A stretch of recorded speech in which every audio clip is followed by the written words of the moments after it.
Meus amados, abra sua Bíblia comigo em Romanos, capítulo 1, versículo 17. E enquanto você encontra, eu quero chamar o presbítero Lucas. Por favor, vem cá, presbítero. Romanos, capítulo 1. Romanos, capítulo 1, versículo 17. Irmãos, os irmãos todos conhecem, esse é o presbítero Lucas. Lucas é um amigo, querido, uma bênção de Deus nas nossas vidas. Sempre lembro isso, vai fazer 3 anos agora, final de novembro, e o Lucas foi o primeiro pregador que me atendeu aqui no Industrial, há quase 3 anos atrás, quando eu assumi aqui essa igreja. E o Lucas carinhosamente sempre nos atende, ele está sempre aqui conosco, na disponibilidade dele, nos abençoando com a palavra sempre de Deus. Somos chacoalhados, impactados sempre que Deus usa esse homem aqui para a glória de Deus. E conversando com a minha esposa, né, e a minha esposa teve uma ideia, o Lucas sempre nos atende, a gente queria honrar você, Lucas, e a gente... Pega aí para mim, Davi, por favor. Nós compramos um presente para o Lucas. Aqui, ó. Aplauda o Senhor, irmãos, pela vida do nosso irmão. Pode abrir aí para você ver. Pode abrir.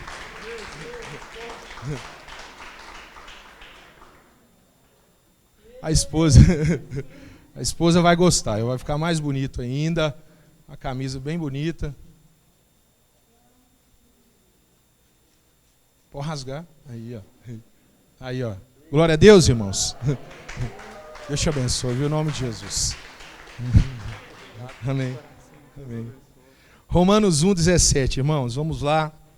Palavras do apóstolo Paulo, o texto que nos servirá de base, eu quero ler com vocês. Amém, os irmãos? Todos? Diz assim o texto sagrado: pois nele se descobre a justiça de Deus, de fé em fé, como está escrito: o justo viverá pela fé. Vou ler novamente o final do verso. O justo viverá pela fé. Feche seus olhos, Deus, em nome de Jesus. É a tua palavra que lemos e suplicamos a ti que o Senhor, ó Deus, possa falar uma vez mais conosco aqui na nossa igreja, como tem sido culto após culto. Eu entrego, ó Deus, a minha vida, que o Senhor me dê graça para pregar com clareza, com lucidez, com ousadia, com intrepidez, e que os meus irmãos que estarão me ouvindo, que eles estejam atentos à tua voz. Que o Senhor fale conosco, que a tua palavra produza vida em nossos corações. Eu consagro ao Senhor esse tempo da palavra, orando através de Jesus Cristo. Amém. Pode se assentar, se for possível, dê um aplauso ao Senhor.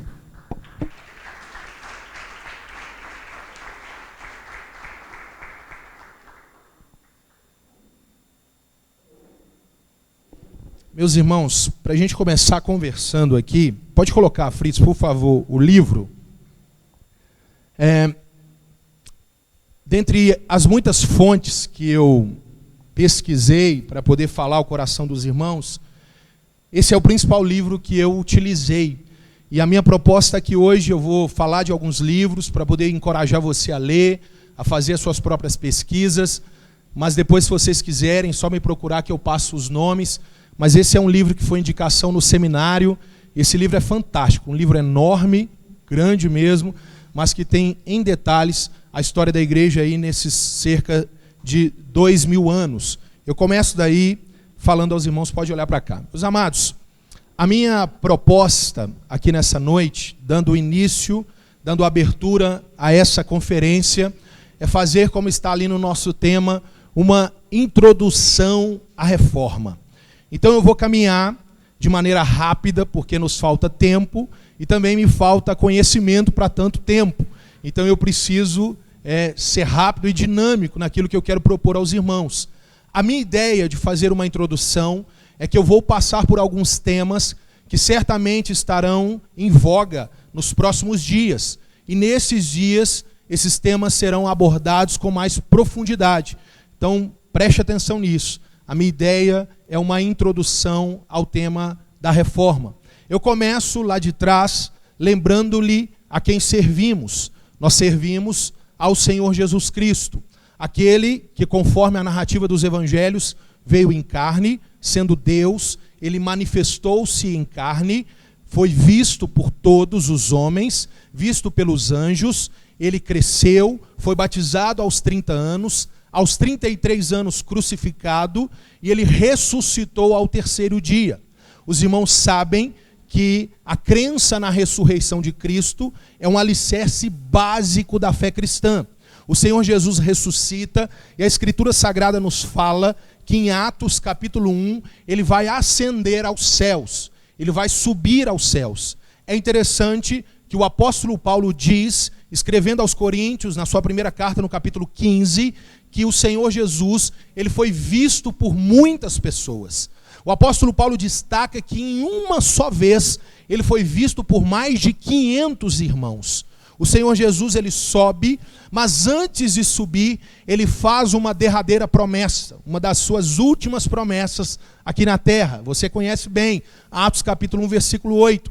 Essa promessa vai falar sobre a descida do Espírito Santo, que eles deveriam permanecer em Jerusalém, até que do alto fossem revestidos de poder, para que fossem testemunhas. Perceba que a promessa ela estava vinculada a um propósito. A promessa não era ao léu, mas essa promessa ela tinha um alvo, um objetivo, para que com o poder que com ela viria, fosse cumprido.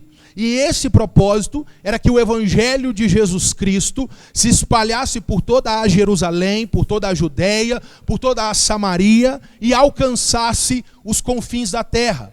Para aqueles que conhecem o esboço do livro dos Atos, sabem que essa promessa de Jesus e esse propósito de Jesus se cumpre e a estrutura desses acontecimentos vão fazendo que se cumpra o que Jesus propôs.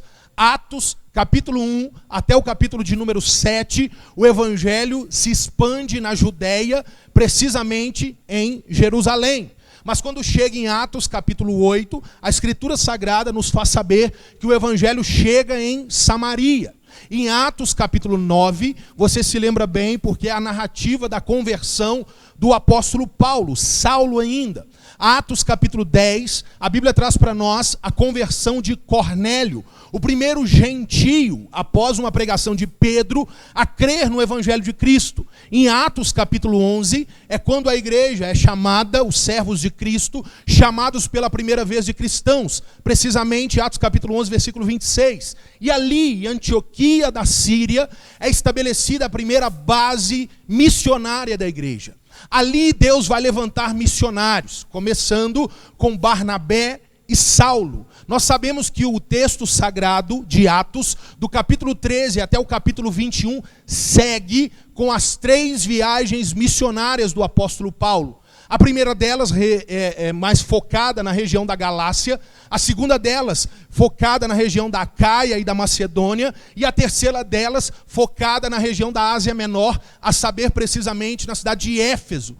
Quando Paulo encerra a sua terceira viagem missionária, ele retorna para Jerusalém, onde do capítulo 21 até o capítulo 28, ele vai ser preso, ele vai ser julgado, e ele vai passar por inúmeros julgamentos. Ele é julgado pelo Sinédrio, ele é julgado em Cesareia, ele é julgado por Félix, ele é julgado por Festo, ele é julgado pelo rei Agripa, e ele vai naufragar quando apela a César para ir a Roma, na ilha de Malta. E o texto bíblico em Atos capítulo 28 se encerra com Paulo encarcerado, preso.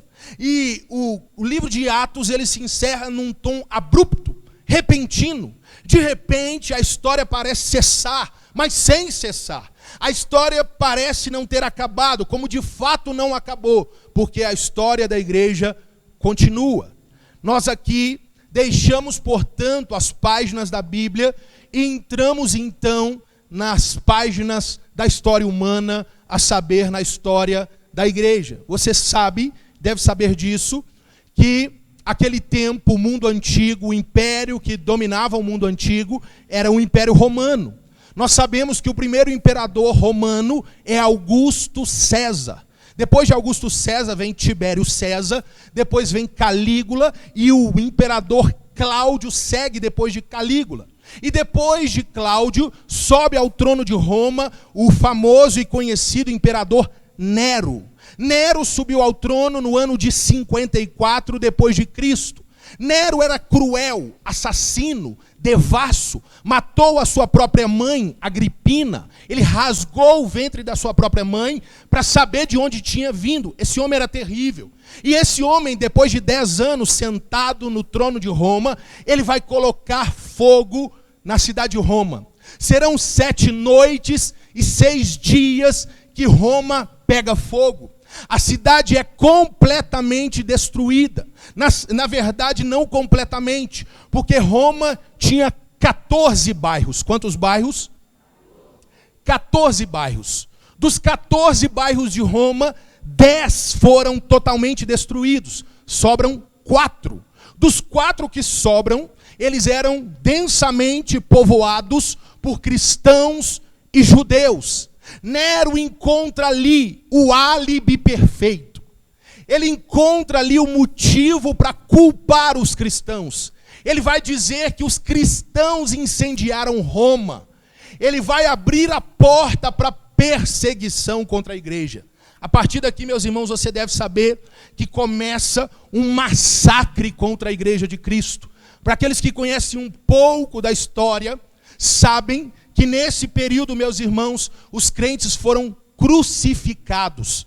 Alguém vai dizer que faltou madeira para poder crucificar os cristãos. Os cristãos foram queimados, passava-se piche no seu corpo e eles incendiavam as ruas, eles iluminavam as ruas de Roma com os corpos dos cristãos queimando. Meus amados irmãos, ainda com Nero no trono, no ano de 66, vai explodir na cidade de Jerusalém uma rebelião. É interessante porque Nero vai enviar para lá um homem chamado Tito. Qual o nome dele? O general Tito.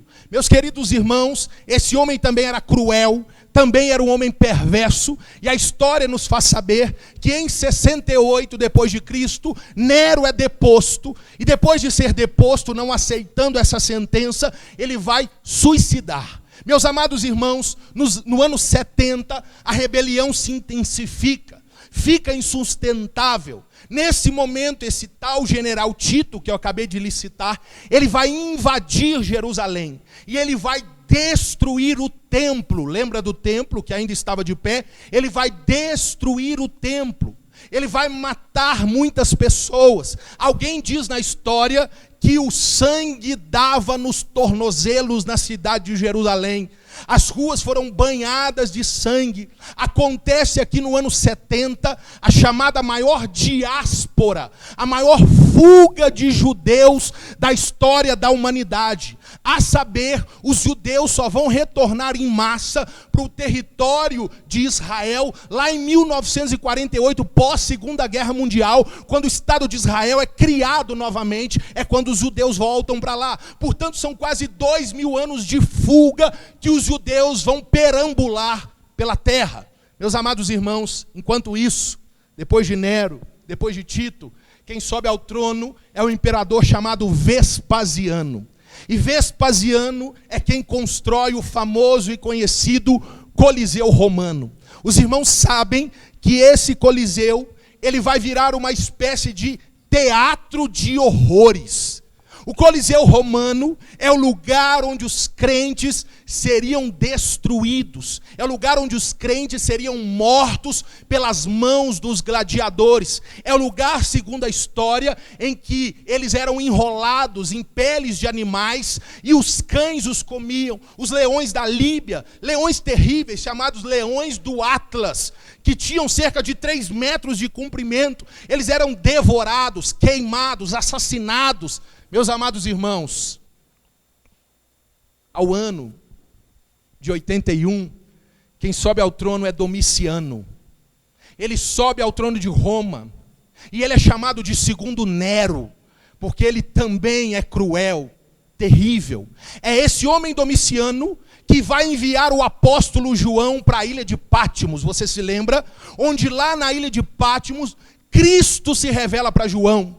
É onde lá na ilha de Pátimos, Jesus Cristo revela o Apocalipse, mostrando para João e encorajando a João para dizer à igreja que por mais que as circunstâncias eram adversas, o Senhor Jesus é o Senhor da história. Ele não perdeu o controle. Ele é o alfa, ele é o ômega. Ele conhece o início, ele conhece o final. E que a aparente derrota da igreja, na verdade, era o cumprimento dos propósitos de Cristo para a eternidade.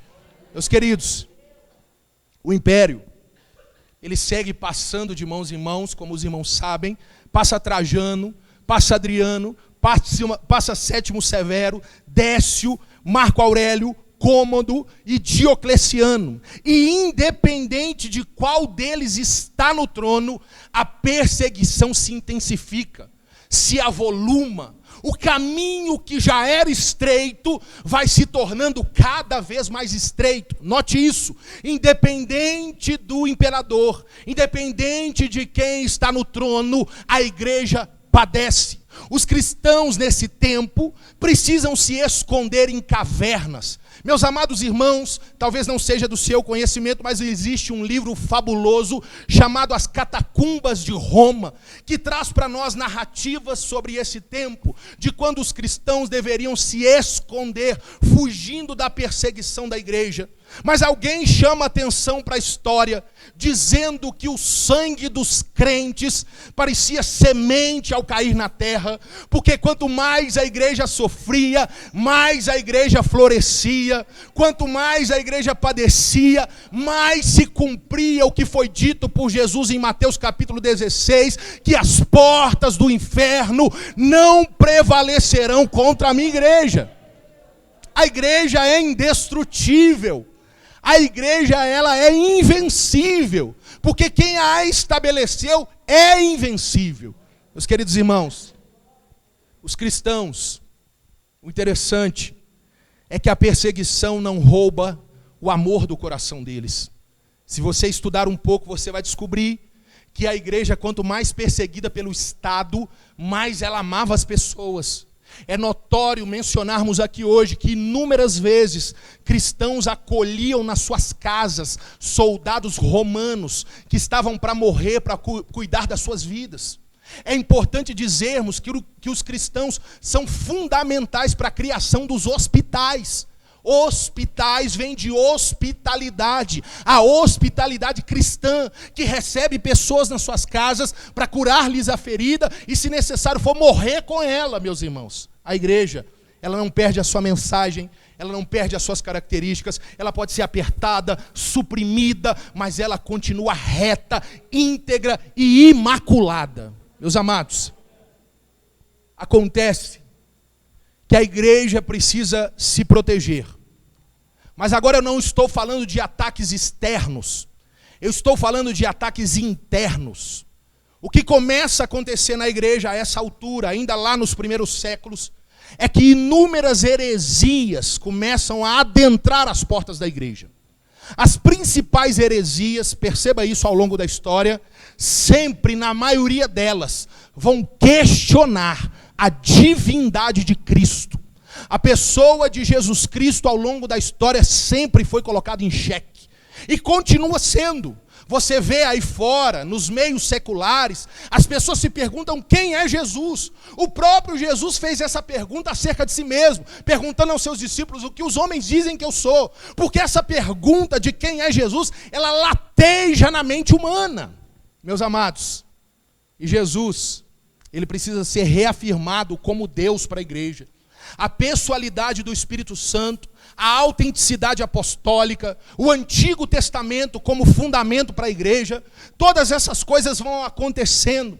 E todas essas heresias, note isso, foram combatidas por quem? Perceba, por homens piedosos, primeiro. Segundo, homens estudiosos. Terceiro, homens cheios do Espírito Santo. Essa era a tríade que os homens que se levantavam para defender a igreja das heresias precisavam ter. Ser piedosos, serem homens estudiosos e serem homens cheios do Espírito Santo. A igreja se defendia disso, até que chega o ano de 313. E quem está no trono é Constantino. Quem está no trono? Constantino. O imperador Constantino, eu vou ser rápido porque você deve conhecer essa história. Depois de uma suposta experiência religiosa, existem alguns que acreditam que foi real, outros que não acreditam. Depois de uma experiência bastante duvidosa religiosa, o Constantino vai se converter ao cristianismo. Portanto, pela primeira vez na história, nós temos agora um imperador romano se declarando servo de Jesus Cristo. Meus amados irmãos, só que o que acontece agora é algo que você precisa estar atento para entender. Ele vai promulgar um edito, chamado Edito de Milão. Da noite para o dia, cessa-se a perseguição contra a igreja. Agora a igreja deixa de ser perseguida pelo império. E aqui, meus irmãos, eu chamo a sua atenção. Muitas coisas boas acontecem. Sim, acontecem. Os nossos irmãos pararam de ser torturados. Os nossos irmãos pararam de ser assassinados. Os bens dos nossos irmãos foram devolvidos, porque haviam sido confiscados.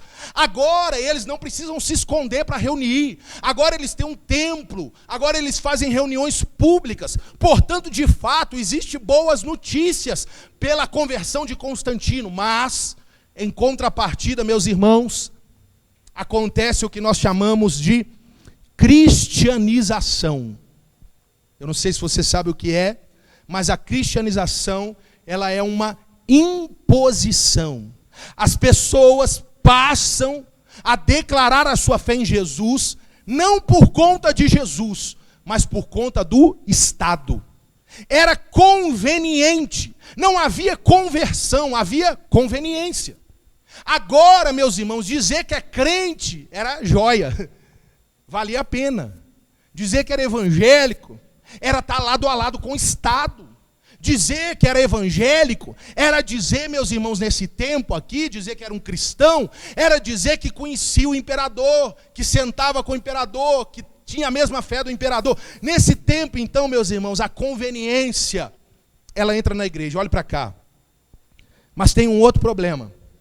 Essas pessoas, não aconteceu com elas o que aconteceu comigo e contigo, que ouvimos a mensagem do evangelho, entendemos a mensagem da cruz, nos arrependemos dos nossos pecados, deixamos a nossa antiga vida e começamos a trilhar um caminho de santidade para servir a Jesus Cristo. Não.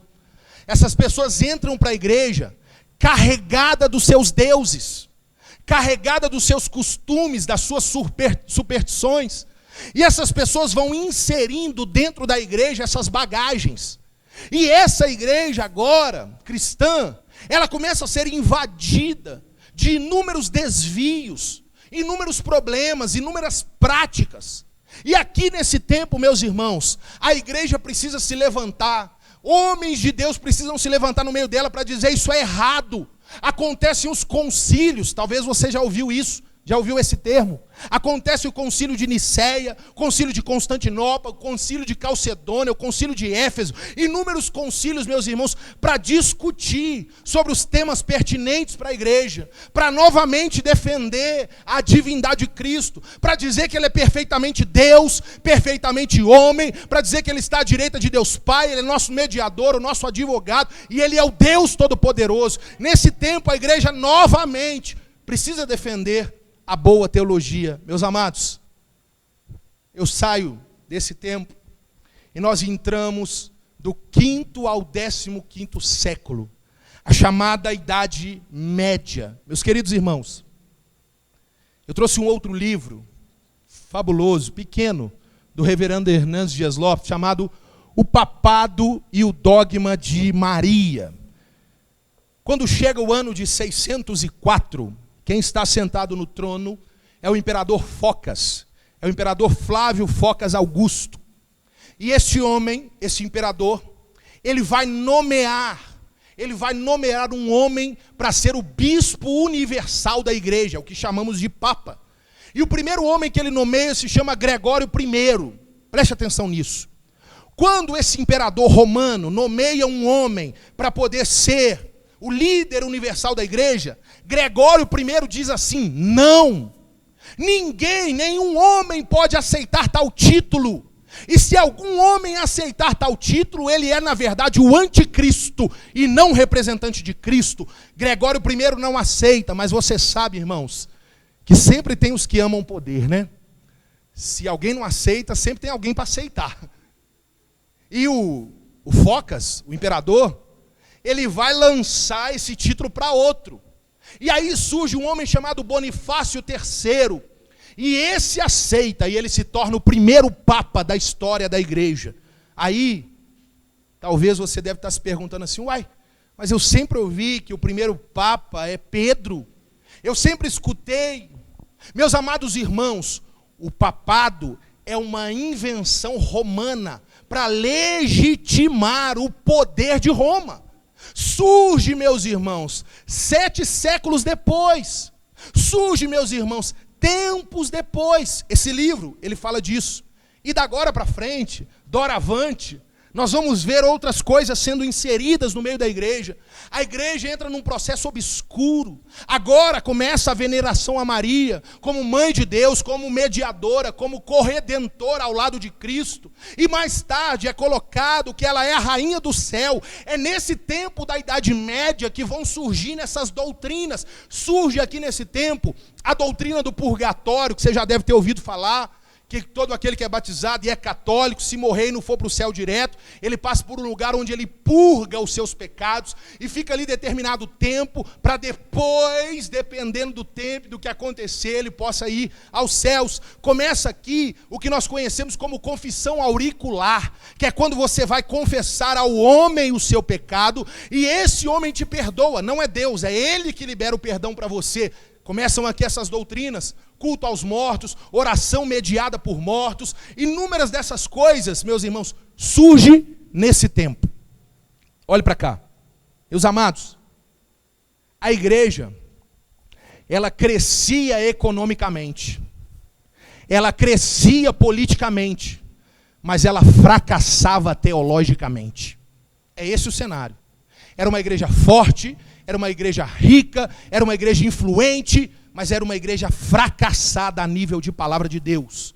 Meus amados irmãos, nós chegamos no ano de 1054, que é quando acontece o chamado cisma do Oriente. A briga de poder dentro da igreja católica apostólica romana era tão grande, que a igreja vai se dividir. E nós passaremos a ter agora a Igreja Católica Apostólica Romana e a Igreja Católica Apostólica Ortodoxa, que vai estar na Ásia, que vai estar do outro lado, do Oriente. E agora a igreja se divide, e é interessante esse tempo, porque a Igreja Católica vai excomungar a Igreja Ortodoxa e a Igreja Ortodoxa vai excomungar a Igreja Católica. 2 igrejas, e uma dizendo que a outra está no inferno. Meus amados, poder, poder, poder. Um outro ponto que vale a pena mencionar é que, antes disso acontecer, eu preciso te falar isso porque nós vamos entrar nesse assunto. Eu preciso te lembrar que, paralela à história cristã, no ano de 610, um homem com seus 40 anos de idade, por nome de Maomé, ele vai dar início ao islamismo, essa outra religião que é a que mais cresce em todo o mundo. O islamismo surge em 610. E por que eu estou dizendo que isso é importante? Porque o islamismo ele surge e ele vai crescer rapidamente. E por que é importante? O islamismo ele começa a tomar territórios que outrora era da igreja. Inclusive, o islamismo vai tomar Jerusalém, a principal, a cidade mais importante para um cristão. Os muçulmanos vão tomar essa cidade. E é por isso que nós chegamos no ano de 1095, que depois de perder muitos territórios para os muçulmanos, a igreja inicia o período das cruzadas. Você já deve ter ouvido falar. Inclusive existe um filme, eu não trouxe a capa dele, mas um filme fabuloso chamado Cruzadas. E esse filme mostra um pouco disso. Um homem chamado Urbano II, que é o Papa do momento, ele vai dizer que é inadmissível que Jerusalém esteja nas mãos dos muçulmanos. E ele vai iniciar nesse tempo que é chamado de Guerra Santa. Preste atenção nisso. Esse Papa, esse Urbano, ele vai escrever uma bula, um documento, dizendo que todos os homens cristãos que lutarem contra os muçulmanos, eles vão direto para o céu e têm pecado e têm perdão perpétuo dos seus pecados. Perceba o que eu estou te dizendo. Muito similar à pregação muçulmana, que diz que se a pessoa morrer pela causa muçulmana, vai estar com Alá. Então a Igreja Católica Apostólica Romana, por conta de poder, começa a assemelhar a sua pregação à religião muçulmana. Meus irmãos queridos, e acontecem várias cruzadas. muita guerra, muito sangue sendo derramado. Período sombrio, olhe para cá. Inclusive, tem um tempo que, se você ler na história, é chamada a Cruzada das Crianças. A igreja chega à loucura de acreditar que para ganhar dos muçulmanos era só enviar para lá crianças para guerrear. Por conta da santidade delas, da pureza delas. Você já deve imaginar o que aconteceu, foi um massacre. A igreja entra nesse período sombrio, terrível, se perdendo dos seus valores. Mas eu chamo a sua atenção para o século XI, quando surge as universidades. Vai surgir Oxford, a Universidade de Salamanca depois, a Universidade de Madrid, entre outras. Eu acho isso interessante, porque você deve ter um coleguinha ateu, que vai te falar assim, não, os crentes eles ficam atrasando a gente no conhecimento. Os crentes são bitolados, ignorantes, não gostam de estudar. Aí você conta para ele assim, aqui, você estuda numa universidade, sabe por quê? Porque foram os cristãos que criaram a universidade para você poder estudar. Então isso aqui é só um parênteses aqui para você colocar. E quando surgem as universidades e o conhecimento começa a ser aflorado, muitas pessoas se levantam, e se levantam com ideias distintas da igreja. Aí chega um período que é a chamada Inquisição Romana. Você já deve ter ouvido falar dela. Era uma espécie de tribunal que julgava pessoas e condenava essas pessoas à fogueira. Condenava essas pessoas como hereges, como bruxos, como bruxas. E as pessoas eram queimadas e mortas pela igreja. Sim, meus irmãos. É uma decadência da igreja. Corrupção papal, nepotismo. Você sabe o que é nepotismo? Está em voga, está... Na política tem muito isso, né? Que é colocar o pai colocar o filho, por exemplo. Aí você deve estar se perguntando assim, mas peraí, um papa não tinha filho, engano seu, tinha. E tinha muitos. Os papas colocaram os próprios filhos para dar seguimento ao poder. Se você estudar a história, conversando uma vez com o evangelista William, são muitas as narrativas dessa devassidão papal, que geravam filhos e mantinham seus próprios filhos como o próximo papa. Tem registros históricos disso. Nepotismo, para manter o governo, interesses pessoais, chegando ao ponto, meus irmãos, da igreja em algum momento ter 2 papas. Eles queriam tanto poder que teve um em Roma e um na França. Só para os irmãos saberem. Meus queridos, sabe o que eu acho interessante? Olha para cá. É como a história do mundo ela não acontece à parte da igreja. Quando a igreja entra em decadência, o mundo cai em decadência. Eu não sei se você sabe, mas é nesse período decadente que acontece a chamada Guerra dos 100 Anos, uma guerra sangrenta que vai acontecer da França contra a Inglaterra. Eu não sei se você sabe, mas é aqui que surge a peste, aquela peste europeia que matou cerca de 200 milhões de pessoas, uma pandemia global que aconteceu no mundo antigo. Exatamente, meus irmãos, porque a igreja se perde, a gente começa a ver juízos de Deus se manifestando. Meus amados irmãos, para que a gente dê uma virada aqui para caminhar, para encerrar, a essa altura você deve estar se perguntando, peraí, cadê a igreja que Jesus fundou? Não tem nem fragmentos mais dessa igreja. Será que essa igreja de Jesus ela foi vencida? Será que essa igreja de Cristo, as portas do inferno prevaleceu contra ela por causa dos seus líderes? Será que a igreja de Cristo sumiu? Eu preciso te lembrar que ao longo de toda essa história, Jesus sempre teve os seus remanescentes. E aí, meus queridos irmãos, vai acontecer na história humana o período da Renascença italiana. Eu não sei se você estudou isso, deve ter estudado, mas eu te lembro que começam a aparecer artistas, Michelangelo, Donatello, Leonardo da Vinci, homens cheios de invenções, pinturas, obras. Começa a existir um culto à beleza humana, um culto às artes, à arquitetura. Começa agora, as pessoas começam a se voltar para a questão estética. A Renascença traz isso, e eu olho para isso, meus queridos irmãos. E isso é importante por quê? Porque eram áreas que a igreja dominava. A arte que era produzida, quem determinava como deveria ser feita era a igreja. A religião quem ditava era a igreja. A ciência quem ditava era a igreja. A economia quem negociava, quem vendia, quem comprava era a igreja. A política quem colocava rei, quem tirava rei, quem depunha rei, quem matava rei era a igreja. A igreja dominava tudo isso, meus irmãos. E aí nesse tempo da Renascença, os homens começam a se despertar. É nesse tempo da Renascença, vocês devem se lembrar de Galileu Galilei, que vai aparecer diante da igreja dizendo, não, Não é o sol que gira em torno da terra, é a terra que gira em torno do sol. Alguém diz para ele: você precisa voltar atrás do que você está falando, senão você vai morrer. Na história dizem que ele falou assim: olha, eu volto, mas que a terra que gira é a terra que gira. Meus amados irmãos, a renascença começa a mudar isso. E ela começa a mudar, você vai entender o link aqui. Ela começa a mudar a humanidade. E a renascença começa a mudar a igreja. A igreja entra também nessa fase da estética, da arquitetura. A igreja começa a querer investir, embelezar, gastar.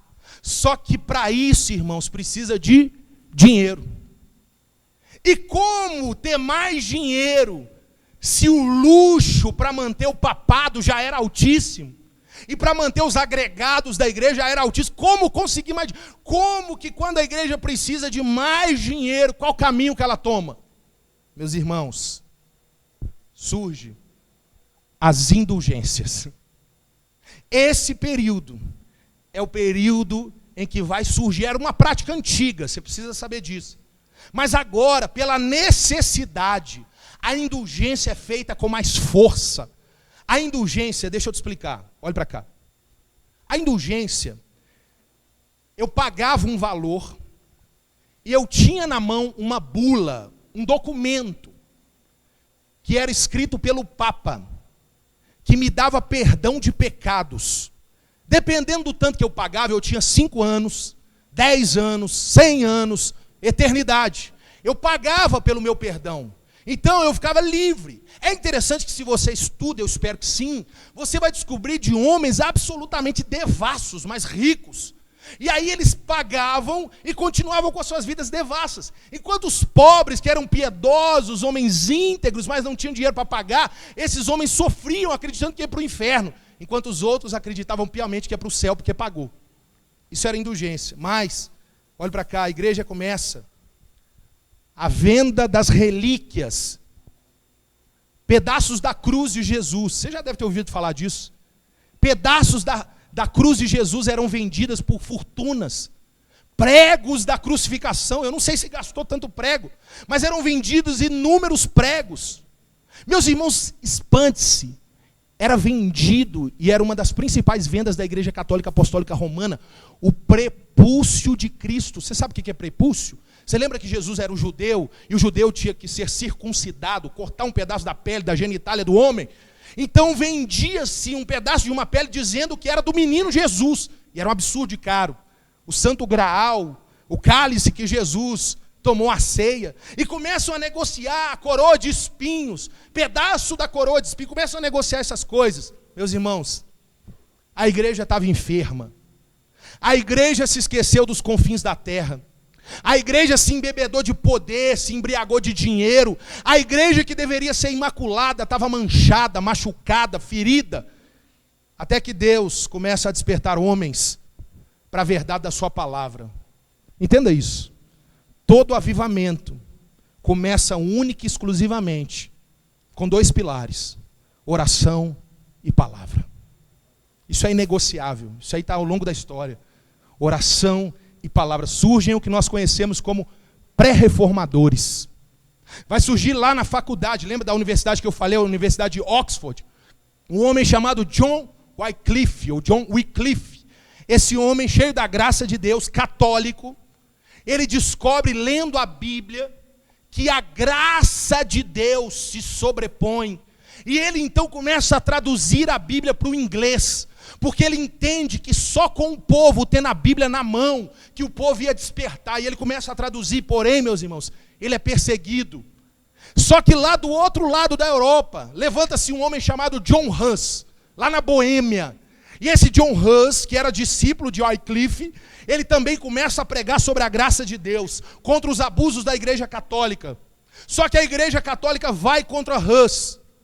E ele é queimado numa fogueira. Inclusive tem um filme fabuloso, está no YouTube de graça. É só você jogar lá John Huss, que você assiste um filme lindo.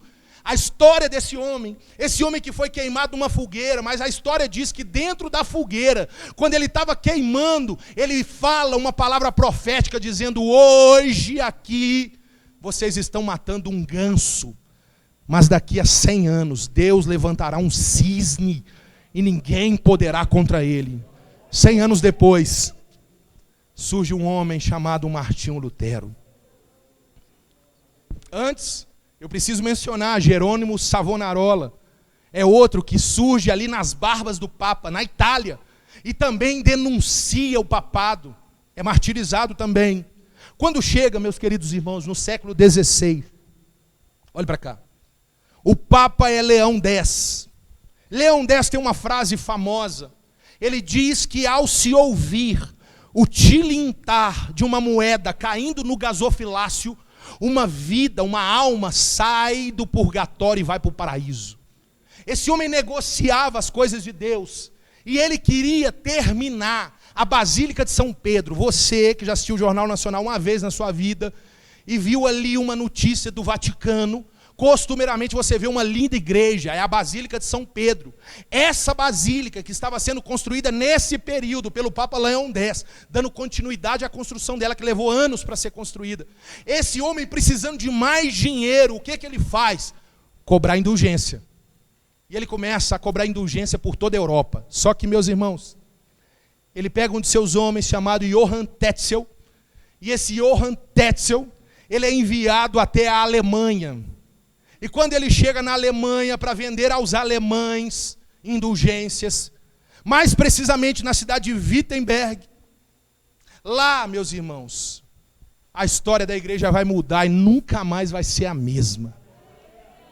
Tetzel chegou lá, mas havia em Wittenberg um alemão, um padre católico, por nome de Martinho Lutero, que tinha muitos conflitos dentro de si, tinha muito problema de entender a sua natureza pecaminosa, se martirizava muito, até um dia que, lendo a Bíblia, ele descobriu o texto que lemos na abertura dessa minha fala, Romanos 1,17, o justo viverá da fé. Lutero descobre então que o cristão, ele não vive do que faz, ele não vive do seu dinheiro, ele não vive do seu conhecimento, ele não vive do que pode comprar ou do que pode vender, ele vive por sua fé em Jesus Cristo. Ele não confia em seus méritos, mas ele está entregue nas mãos de Cristo. Lutero, sabendo disso, que o povo estava se vendendo essas indulgências lá onde ele estava, ele decide então, no dia 31 de outubro de 1517, e é uma data estratégica, porque o dia seguinte é o dia 1º de novembro, que é o dia de Todos os Santos, um dia muito importante para a Igreja Católica Apostólica Romana, um dia que a igreja estaria cheia. Lutero vai um dia antes, e nas portas do castelo de Wittenberg, ele leva escrito ali 95 teses, que confrontavam o papado e os abusos da igreja, e ele vai pregar lá na porta do castelo, para que todos pudessem ver e saber que alguém queria protestar. Meus irmãos, eu vejo isso, e eu entendo que daqui para frente, inicia-se a reforma protestante. Daqui para frente, para que eu seja rápido e pegar o corredor para encerrar, daqui para frente é uma luta constante. Para Lutero é uma briga de Davi contra Golias. Golias é a igreja enorme, poderosa. Lutero, Davi, minúsculo, pequeno, um só, fugindo da igreja. Mas é interessante que no ano de 1521, Lutero é chamado à conhecida Dieta de Worms, onde lá nessa reunião, nesse concílio, Lutero é posto diante de homens importantes, e esses homens dizem uma palavra para Lutero: Lutero, nós queremos saber, você vai se retratar ou não? Os livros de Lutero estavam diante dele, os escritos de Lutero estavam diante dele, e a pergunta para ele é: você vai se retratar ou não? Ele pede uma noite para pensar. A biografia de Lutero tem um livro chamado Heróis da Fé, de Orlando Boyer, que fala dos 20 principais homens pós-reforma protestante. Fantástico, leia esse livro. A biografia de Lutero diz que na noite em que ele estava no seu quarto, pensando, ele sente uma presença tão real do diabo, que ele pega o seu tinteiro e joga na parede como se fosse o diabo, entendendo que aquilo tratava-se de uma batalha espiritual. E no outro dia, ele é colocado diante dos homens e questionado novamente, vai se retratar ou não? E Lutero tem uma resposta que ecoa pela história.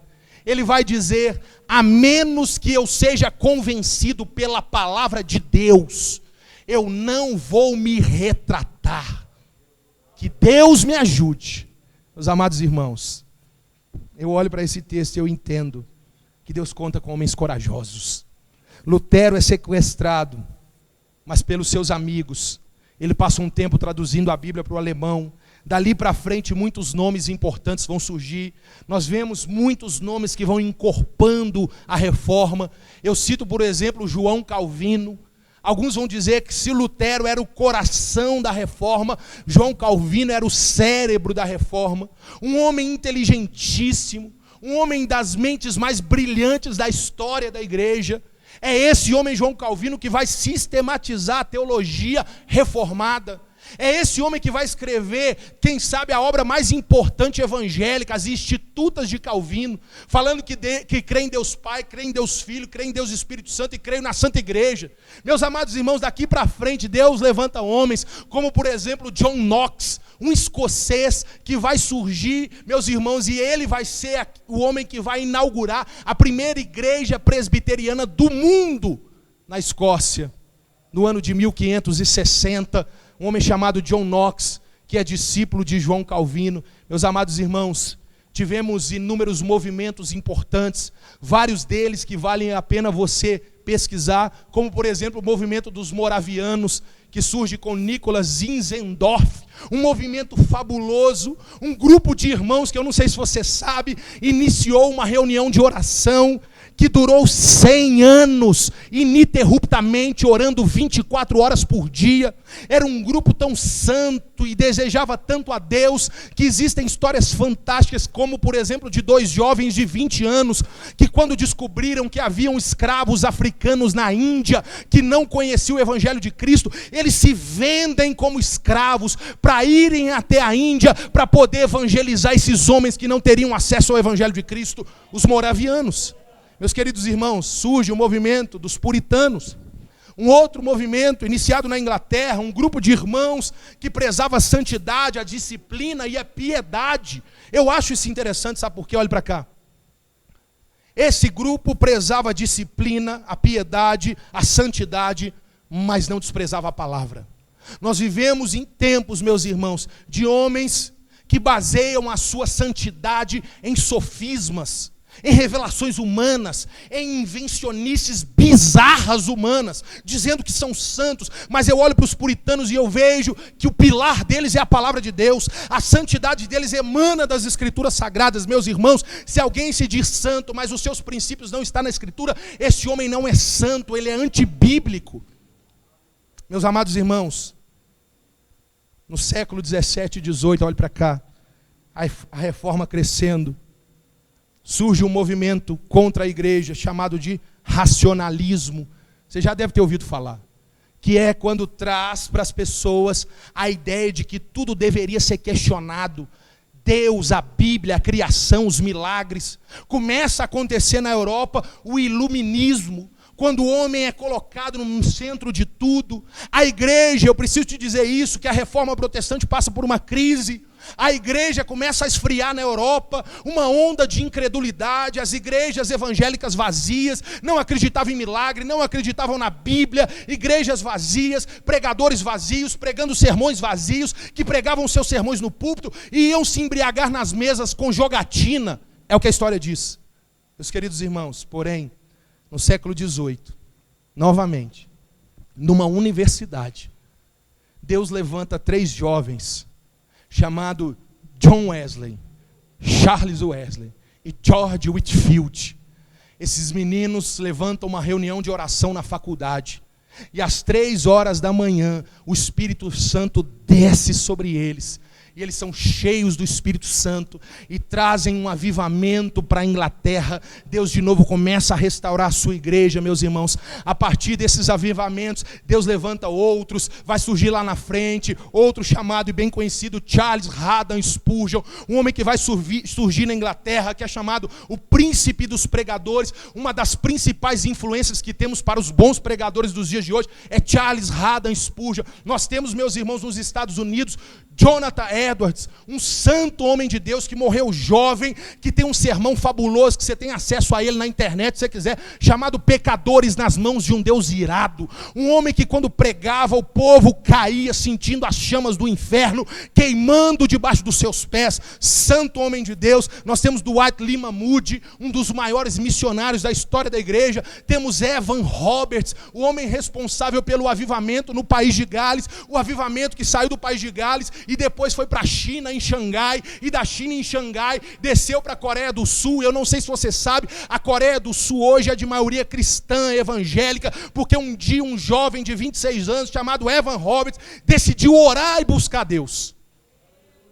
Irmão, estou te dizendo isso, é porque um dia duas senhoras velhinhas disseram para Dwight Lyman Moody: Moody, o mundo ainda está para saber o que Deus pode fazer através de um homem cheio do Espírito Santo.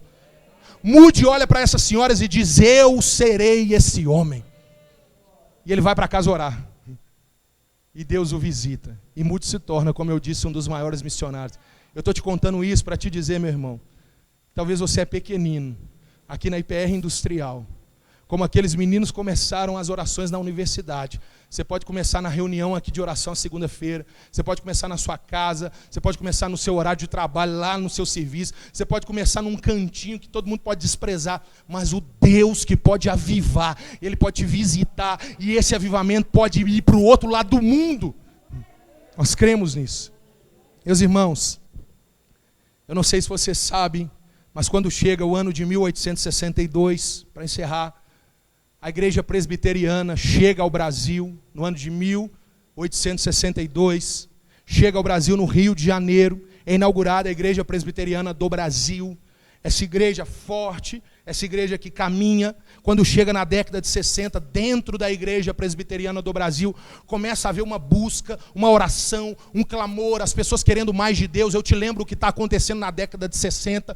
A década de 60, meus irmãos, está acontecendo o Woodstock, o movimento hippie, uma depravação, uma perdição, rock, sexo e drogas, e a igreja, contrapondo-se a isso, começa a orar, e Deus começa a visitar as igrejas que oram. E aí, meus amados irmãos, na década de 60, Deus traz um renovo dentro da igreja presbiteriana. Crentes são batizados com o Espírito Santo, até que no ano de 1975 é fundada a igreja presbiteriana renovada do Brasil, a qual nós estamos aqui hoje, que existe há 45 anos, pregando o genuíno evangelho de Cristo, porque ninguém detém, é obra santa, essa causa aqui é do Senhor. Homens tentam, homens se levantam, homens se opõem, mas essa causa é do Senhor, é Ele quem está à frente. Custou o sangue de muitos, custou a vida de homens, de mulheres, muitos documentos, muitos escritos, muitas reuniões, muitos concílios, para que hoje tenhamos essa liberdade de anunciar a verdade de Deus. Fincar os pilares da reforma, somente a Escritura, somente Cristo, somente a graça, somente a fé e glória somente a Deus. Nós estamos alicerçados nessa base. Meus amados irmãos, a gente só ama o que conhece. A gente precisa conhecer a história da igreja para amarmos a igreja. A gente precisa entender o que custou, porque a igreja de 2020, em muitos arraiais, precisa urgentemente, meus irmãos, voltar a pontos da reforma. A igreja desses dias, meus irmãos, e a nossa igreja IPR Industrial, precisa ter momentos como esse, para rever se também estamos dentro daquilo que foi estabelecido, a centralidade da palavra. Se nós estamos, meus irmãos, vendendo a nossa crença, se nós voltamos com a indulgência, se nós também, como lá naquela época, cremos em poderes místicos, se nós também amamos o poder, amamos os cargos, amamos os privilégios, amamos o nepotismo, se também erramos como eles erraram, nós também precisamos disso, que a reforma continue a nos reformar, porque o justo viverá da fé. Põe de pé, em nome de Jesus.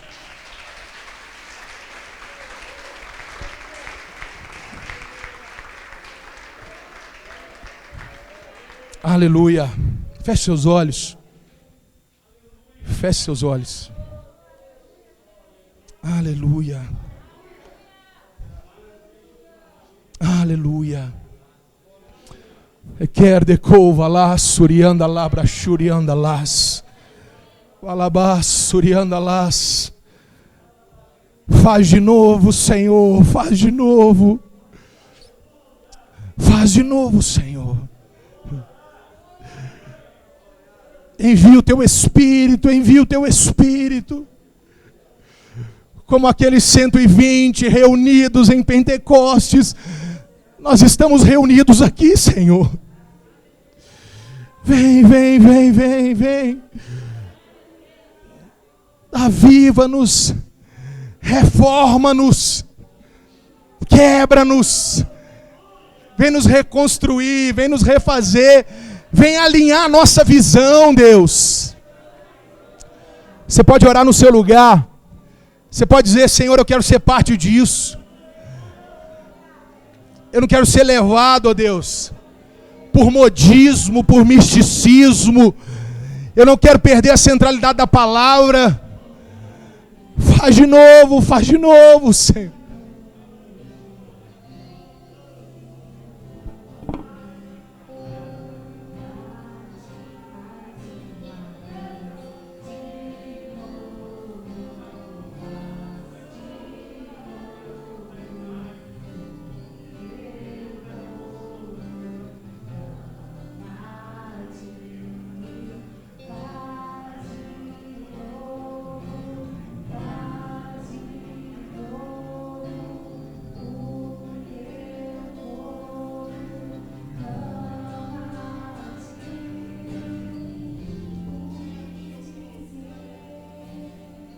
Aleluia, Deus. Diga isso, diga isso.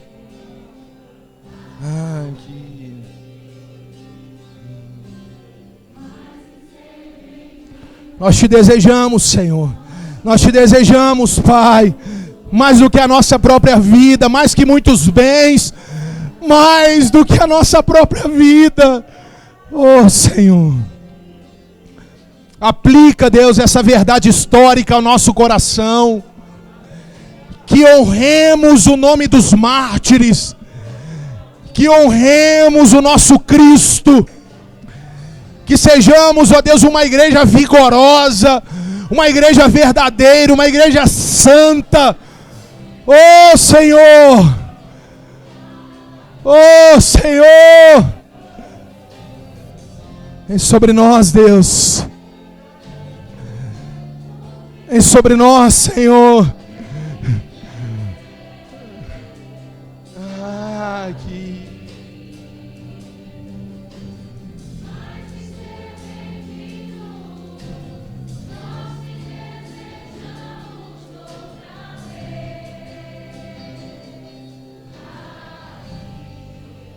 Aleluia.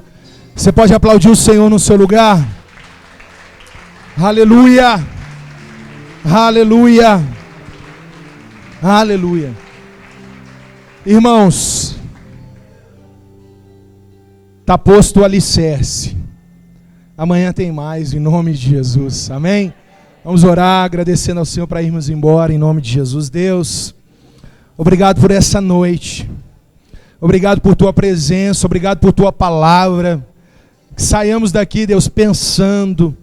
Saiamos daqui refletindo. Que saiamos daqui com o coração ardendo, Deus. Pai, no nome de Jesus, Deus. Sobre as nossas vidas, as nossas famílias. Que esteja viva a realidade da reforma. Essa mudança. Esse caminho novo. Essa decisão, Deus, é o Pai, de não trilhar o caminho de morte, mas caminhar por um caminho de vida. Faz isso sobre os nossos lares. Faz isso sobre os nossos corações, Pai. Leva-nos em segurança. Livra-nos, ó Deus, do assalto, do acidente. Guarda os casamentos. Livra-nos do divórcio. Guarda as nossas crianças, os nossos idosos. Toma a nossa igreja nas tuas mãos. Guarda este lugar, guarda esse ambiente. Preserva essa verdade, Deus. No nome de Jesus. Que o amor de Deus, o Pai, a graça salvadora do Filho Jesus Cristo, as doces consolações do Espírito Santo de Deus repousem sobre a sua vida, a sua família, sobre a igreja de Cristo na face da terra. Aquele que crê, diga amém. E dê mais um aplauso ao Senhor aí.